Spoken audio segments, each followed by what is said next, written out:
Thank you, Professor Holo. Good afternoon, everyone, and thank you for spending your Monday afternoon with us. So, as mentioned, my lecture for this afternoon is entitled Remissed Encounters Critical Reflections on Positionality and Reflexivity in Doing Linguistic Ethnography.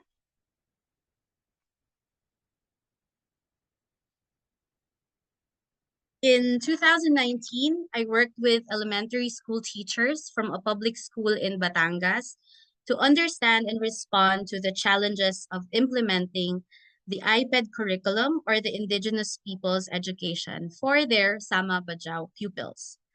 The IPED framework is the Department of Education's mandate that seeks to guide schools and other related institutions as they engage with IP communities in localizing, indigenizing, and enhancing the K-12 curriculum. While I did not directly engage with the Sama Bajau pupils, my familiarity with IPED was facilitated by the non-Sama Bajau teachers. Through a starting nonprofit organization, I had the opportunity to undertake a collaborative research project, which began with promising insights, particularly about the challenges of teaching mother tongue-based multilingual education or MTBMLE within the IPED framework. This problem prompted an important inquiry into the conceptualization of language policies in the Philippine classrooms and whether the visions of MTBMLE in their current form can be realized in an archipelagic reality. However, the project did not fully materialize to its intended conclusions due to the ruptures and disruptions that emerged during the fieldwork.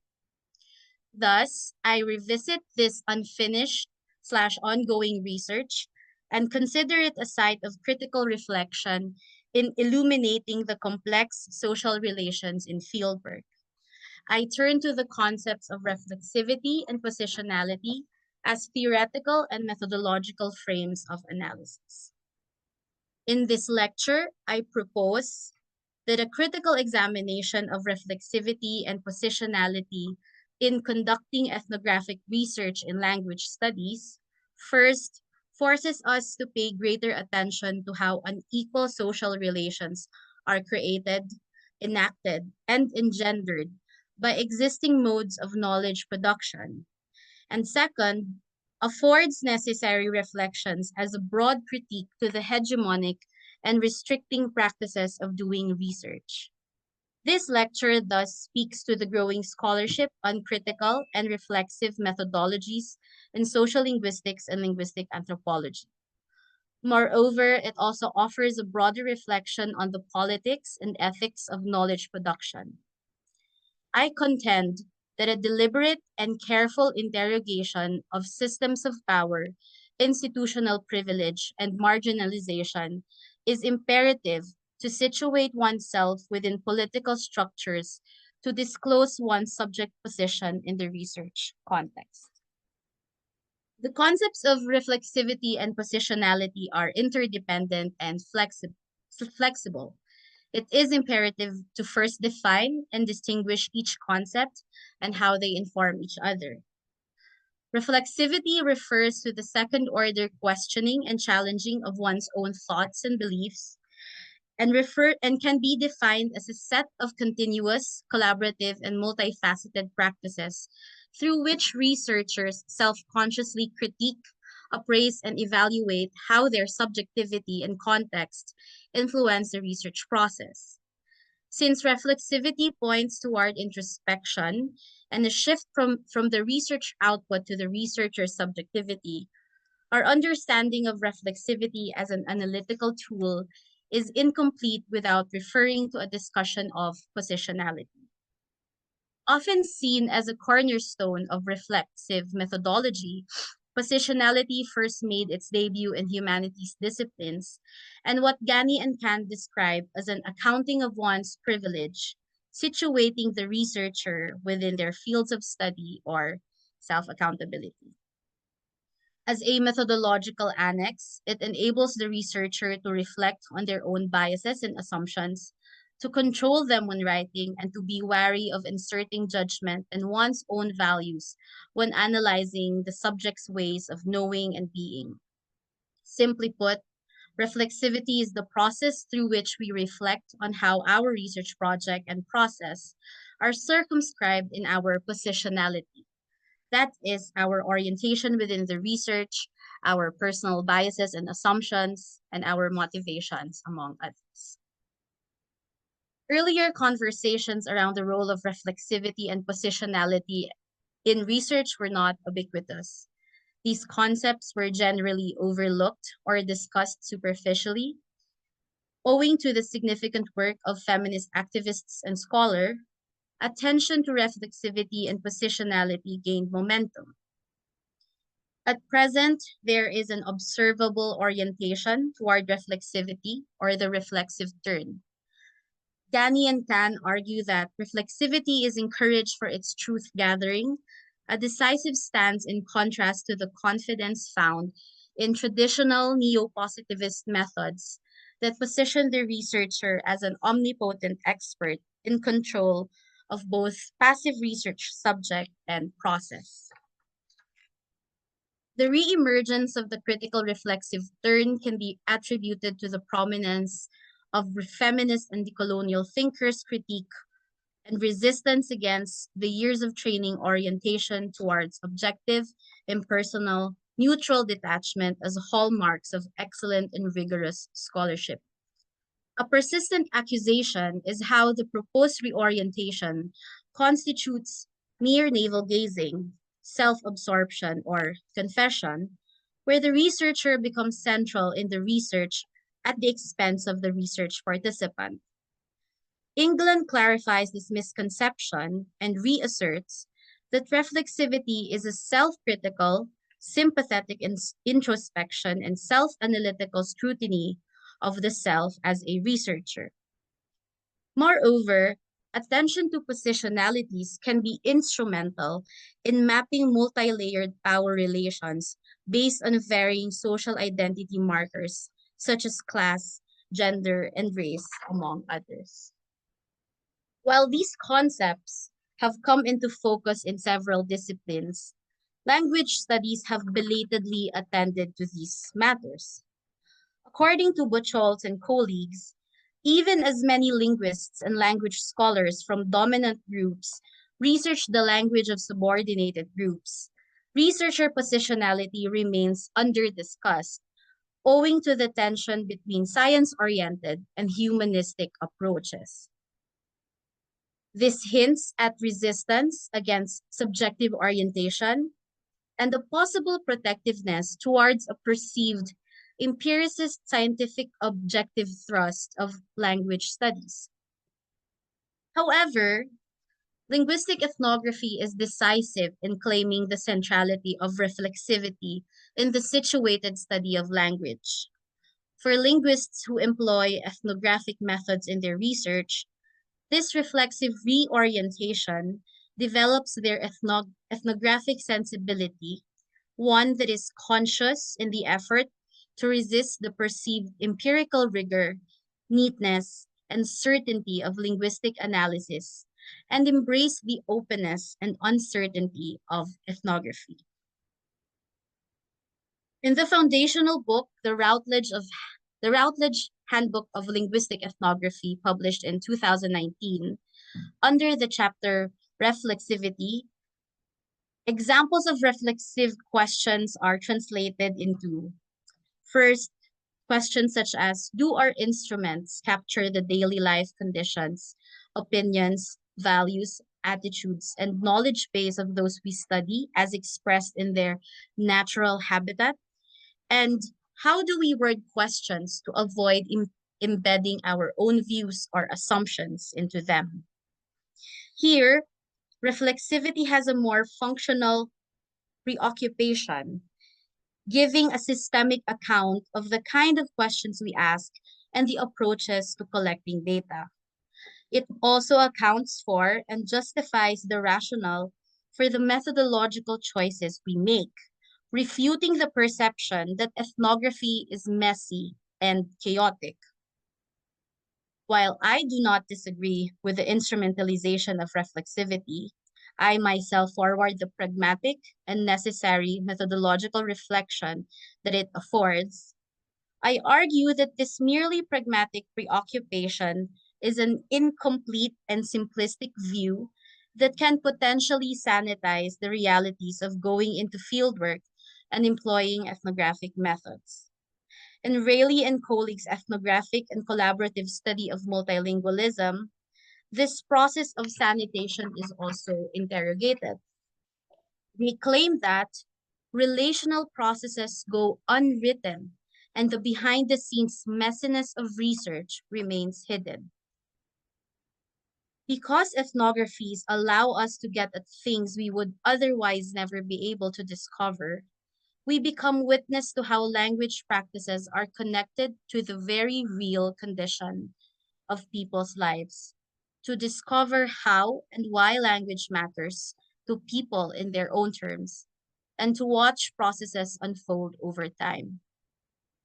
More often than not, these processes are complex and messy. They shape and are shaped by our presence as researchers.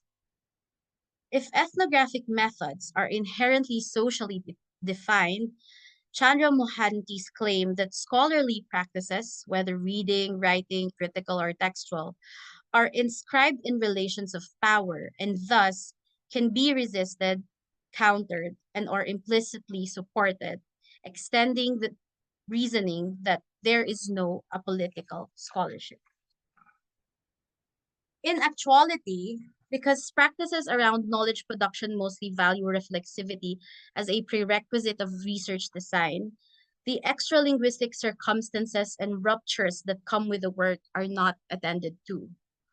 Often, these ruptures come not so much from the community being researched, but are engendered by the pre-existing and hierarchical relationships between the researcher slash academic and the research participants. Despite attempts at reflexivity and critical examinations of positionality, institutionally sanctioned modes of knowledge production do not fully allow these issues to surface and materialize. However, how this occurs and how this appears is not explored. So this lecture aims to extend and respond to the agenda of critical reflexivity and make a case for its necessity and urgency, not just in language studies, but in the larger systems of knowledge production. I propose that critical attention to positionality and reflexivity in linguistic ethnography surfaces first how the academic slash researcher reproduces and reinforces unequal socio-political relations as they engage in research. And second, revalues the role of the researcher's subjectivity in making those power dynamics explicit and in materializing the difficulty and complexities of research within the constraints of dominant modes of knowledge production.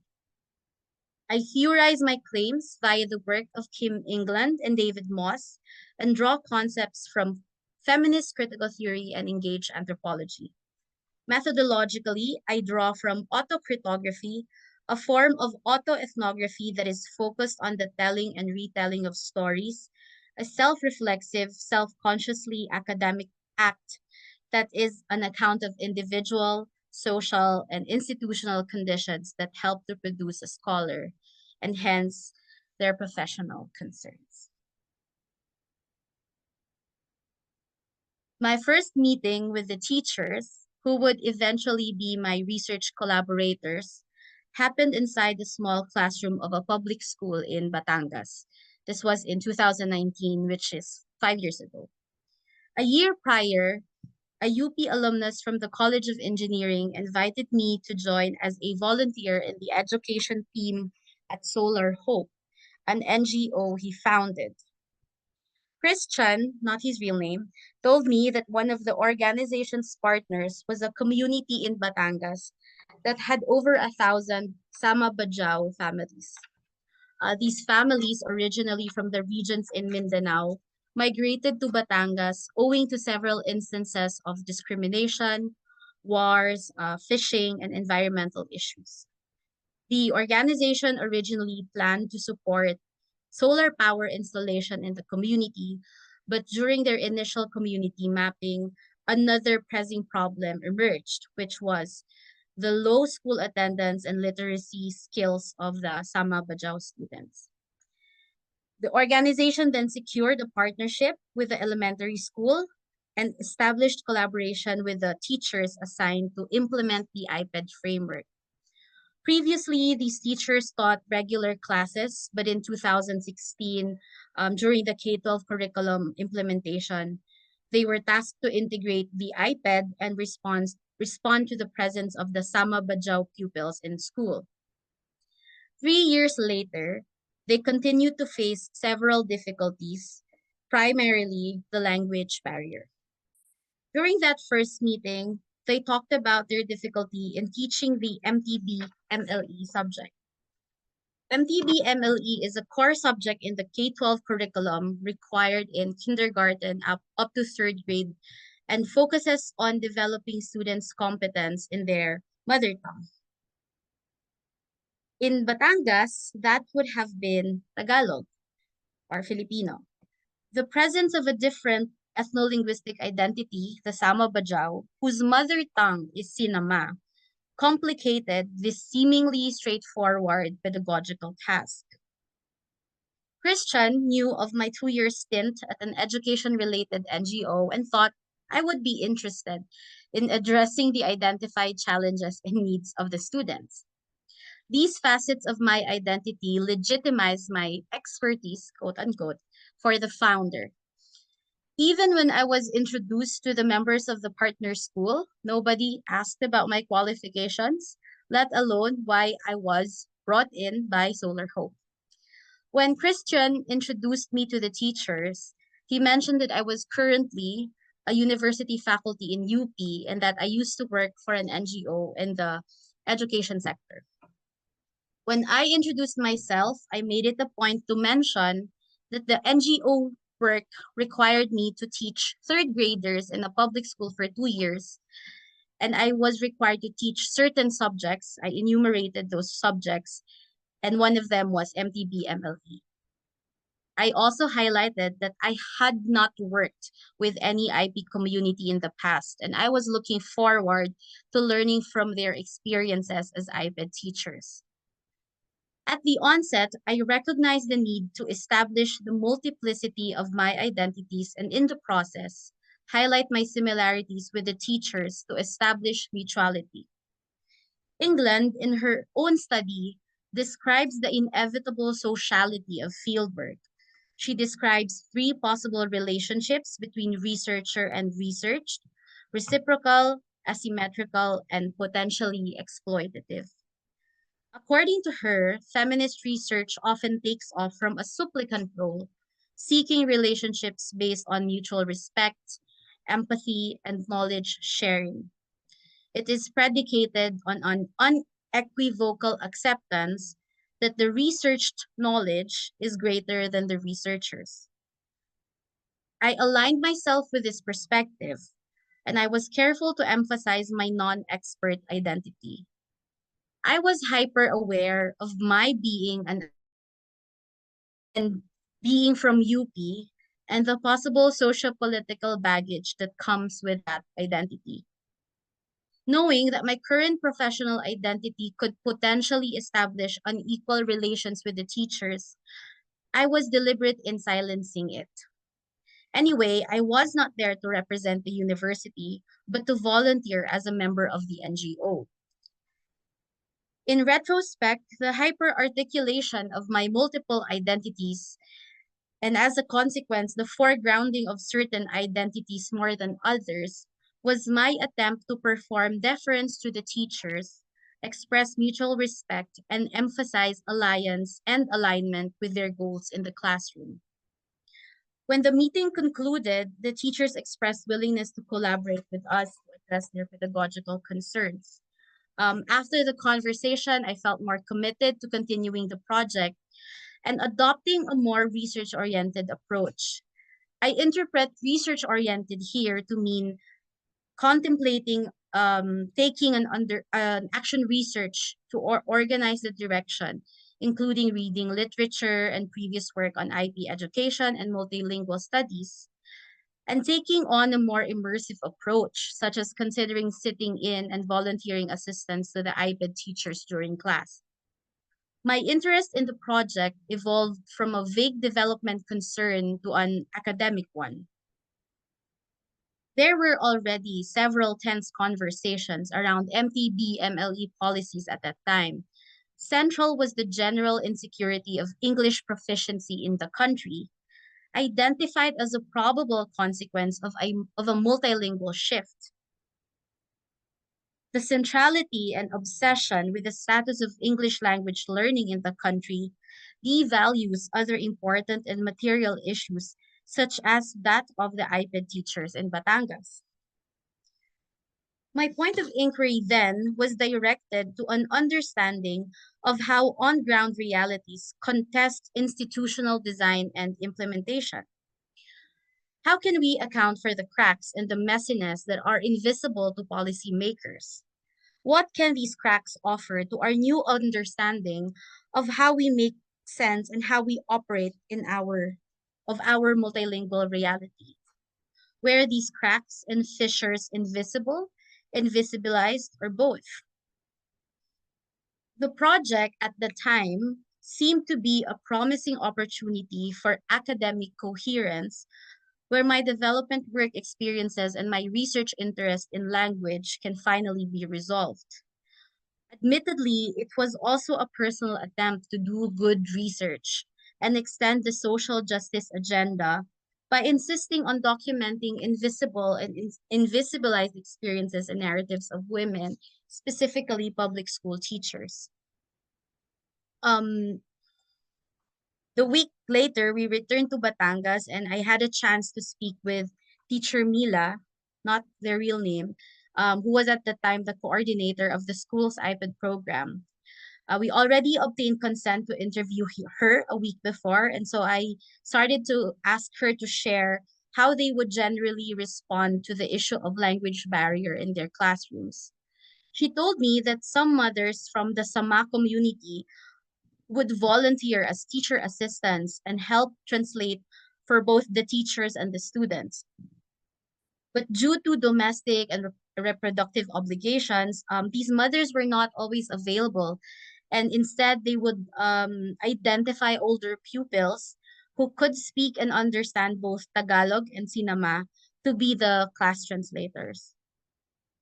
During the interview, I sensed teacher Mila's openness in expressing her frustrations and worries over her role as an iPad teacher. Although it was one of our earlier meetings, she was generous and eager to share stories about her students and her life as a teacher. She confided with me her particular concern over some cultural practices of the IP community that she believed interfered with the students' success in class. By the time Sama Bajau pupils hit puberty, female pupils become eligible for marriage. This results in a higher dropout rate when they reach fourth or fifth grade. And she told me that along with her co-teachers, they discourage their students from dropping out and marrying early. She tells them that staying in school meant higher chances of material and social success. She often cites the life story of a Sama Bajau public school teacher who successfully earned an education degree as the ultimate role model for their pupils. However, the children's parents eventually undermine her persuasions. According to her, these parents value the children's education, yes, but only to the point of basta marunong na silang magbasa. Teacher Mila's ease and openness surprised me. I knew that public school teachers as a group follow an unwritten but strict code of non-disclosure. They are among the most monitored and strongly sanctioned for cases that could potentially harm or misrepresent the image of the school or the district they are representing. and as an extension, the entire Department of Education, or DepEd. These representations are considerably spatially bounded to the front lines of the country's education system. When pushed against the formulation of policies of DepEd and MTB MLE advocates, teacher Mila's lived experiences are immaterial. Their frustrations would not be readily appraised as symptoms of a long-standing, crumbling system, but rather as an onus on teachers to demonstrate their resilience, resourcefulness, and creativity. Additionally, because of the public nature of their identity, they would not readily share these struggles with an outsider, especially when it could possibly implicate them. The act of foregrounding my multiple identities as an exercise of alliance building with the teachers enabled her openness in confiding about her and her co-teachers' everyday lives. Being an outsider to the Sama community and my non-affiliation with DepEd offered her a reprieve and projected an imagined neutral persona. England references these identity markers such as profession, gender, and class as possible sites of entry and privilege to information. Expressions and performances of an unofficial and unthreatening presence can make confidential information accessible and allow difficult issues to be broached freely. She adds that a differently positioned academic, one who is possibly male, white, and old, would have a very different form of access, if at all. Whittaker, in her study of feminist friendships and engaged research, is quick to warn against delusions of alliance with research participants. She claims that among engaged, feminist, or partisan ethnography, the researcher research binary is often taken for granted in the hopes that the act of solidarity or engagement is already enough to blur the boundaries of power and flatten the inherently hierarchical relationship. England adds that this veil of alliance can be potentially more exploitative than a traditional and strictly defined research conduct because alliance can be used to justify further interrogation of participants' lived realities. I recognize that while I was deliberate in projecting a non-threatening, vague, professional identity in an effort to level the proverbial and material field with teacher Mila and I'd hopefully reduce inequities, I was unknowingly enabling potentially exploitative relations by giving an illusion of equality and sameness while I was clear in articulating my intention to collaborate with teachers, my strategic foregrounding of certain identity markers was, in fact, more harmful than productive. I failed to account that while the goals we set out were shared, our roles and thus our access to certain privileges were not the same. This difference became more apparent and explicit as the project developed and my academic slash researcher identity and institutional privilege became more. Because the organization was just starting at that time, we did not have sufficient funds to undertake the literacy project independently. We explored the possibility of getting external funding from grants that could potentially help cover the costs and stumbled upon the call for papers from the National Commission for the Culture and the Arts. The conference was about cultural statistics and creative economy and prioritized studies related to preserving cultures. Christian thought it would be a good idea to join the conference to build a network and possibly pitch the project for funding. We asked teacher Mila if they were open to the idea, and at first, they seemed supportive. Moss talks about how research, such as mine, which requires an intimate ethnographic lens of understanding complexity, might lead to a process that changes relationships and maybe ruptures them. He explains, almost seems as if the very analysis through which an academic generates fresh knowledge and fulfills their professional identity is the same that might unravel the expertise and professionalism of others. In my case, I was cautious not to implicate the teachers with my research and ensured that the framing of the narratives led to an inquiry into the policies in place. During our interview, teacher Mila mentioned the difficulty of encouraging students to stay in school. I decided to include enrollment records to analyze how the stories might be reflected in the statistics and find possible patterns. This was supported by Christian, who had a more scientific, quantitative slant as an engineer. We asked if we could look at the records of the student population of their IP students since iPad was implemented.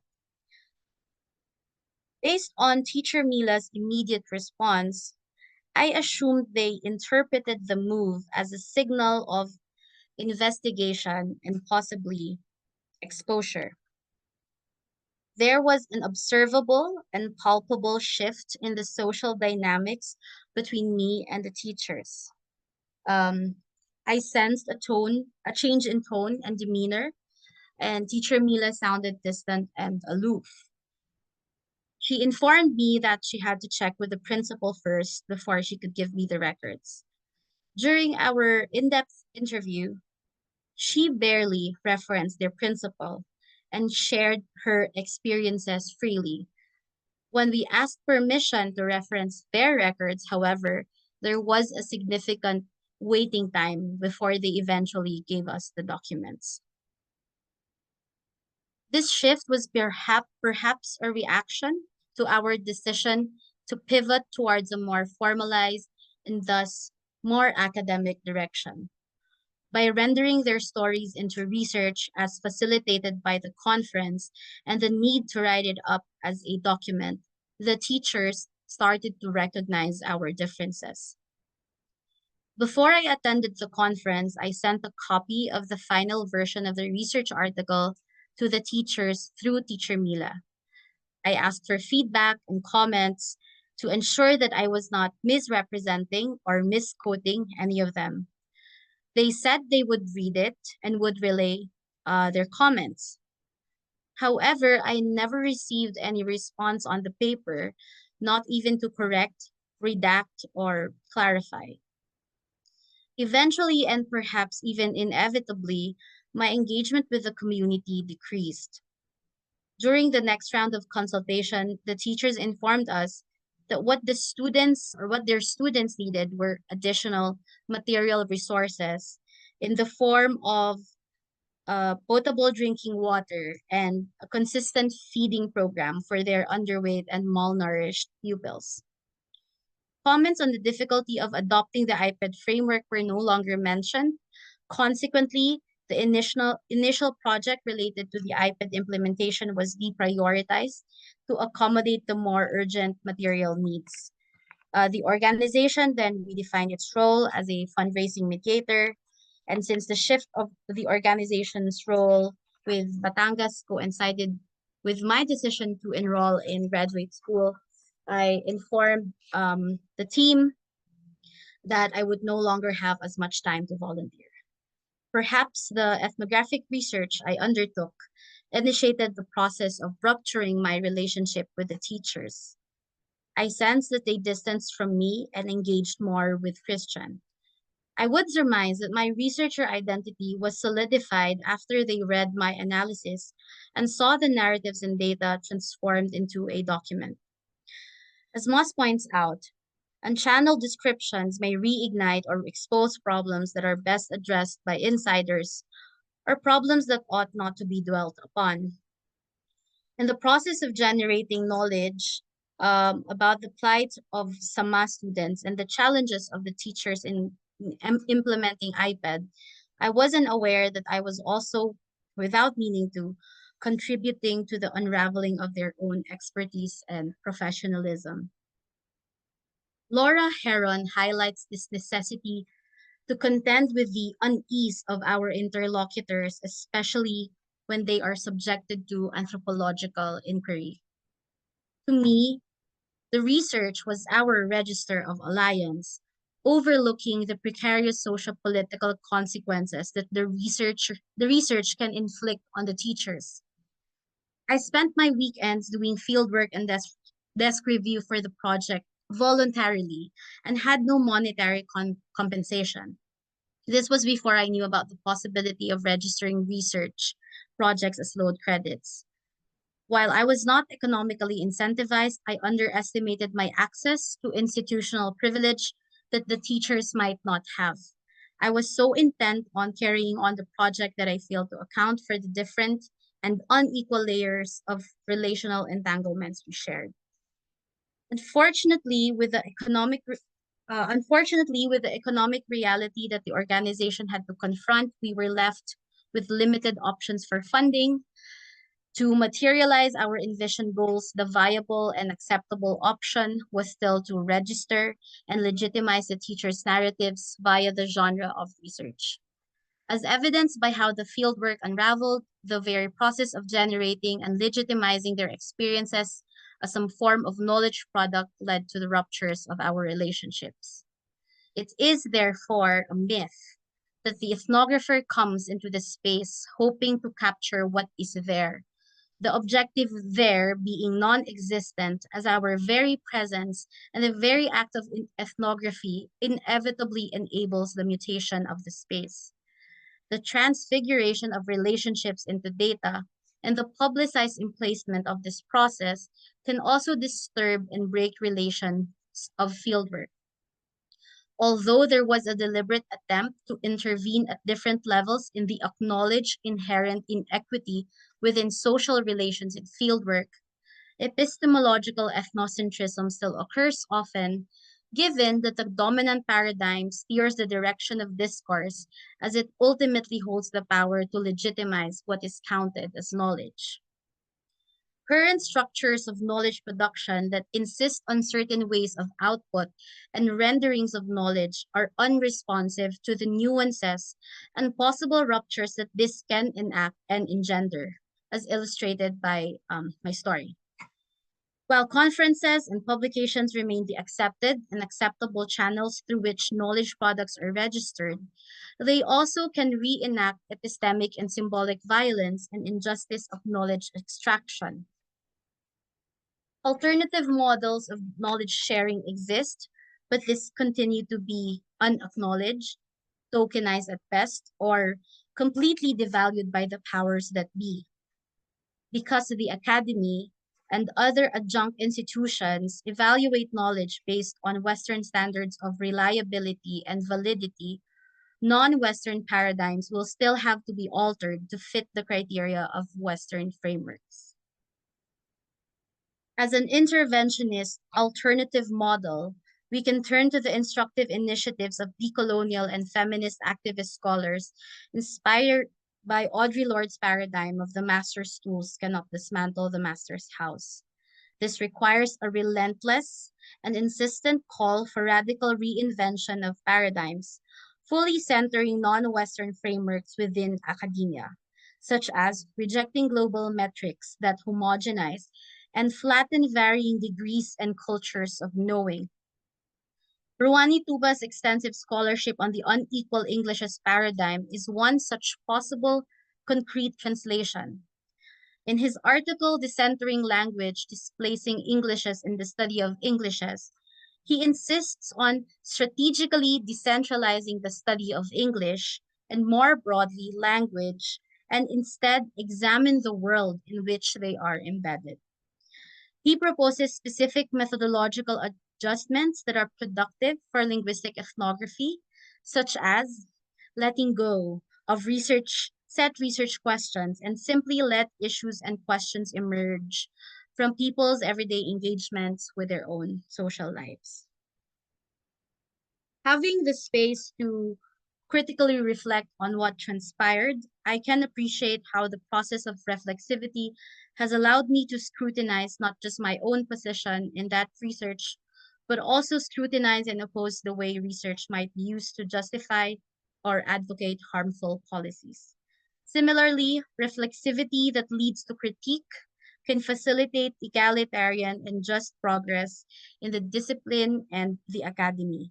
That is, if all academics are operating within flawed institutions or disciplines, then any such critique is a critique of a collective self. So to conclude and to summarize, through the critical re-examination of my previous fieldwork encounters, I have materialized how the academic slash researcher can be complicit in the reproduction and reenactment of the hierarchical social order of research. But at the same time, I've also shown the potential of revaluing the researcher's subjectivity as an instrument of critique against hegemonic and restricting practices of doing research. With that, I end my presentation. These are my references. Thank you for your time, and I look forward to your comments and questions.